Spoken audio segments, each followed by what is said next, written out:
ఈ మధ్య ఎక్కువగా వారాహి అమ్మవారి పేరు అయితే వినిపిస్తుంది. మా ఏరియాలో కూడా వారాహి అమ్మవారికి ప్రతి సంవత్సరం ఆషాఢంలో అయితే పూజలు చేస్తారు. అలానే ఈ సంవత్సరం కూడా 9 రోజులుగా వారాహి అమ్మవారికి అయితే పూజలు జరుగుతూనే ఉన్నాయి. ఈ రోజు లాస్ట్ రోజు. ఈ రోజు అయితే 9 రకాల దీపాలు పెట్టి 9 దీపాల్లో అమ్మవారిని అయితే ఆహ్వానిస్తారు.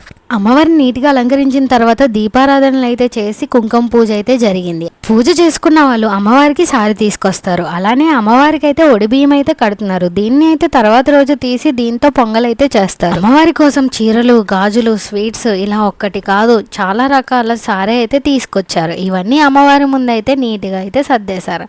ఇలా సర్దిన తర్వాత అందరం కూర్చొని లలిత, విష్ణు సహస్రనామం, లింగాష్టకం ఇలా ఒకటేంటి ఇలాంటివన్నీ చాలా వరకు చదివేసిన తర్వాత అమ్మవారికి అయితే హారతి ఇవ్వడం స్టార్ట్ చేశారు. ఇలా హారతి ఇచ్చేసి తర్వాత రోజు అయితే వచ్చి ఈసారి ఇవన్నీ అయితే అందరికీ పంచిపెట్టి తాంబూలాలు అయితే ఇచ్చారు.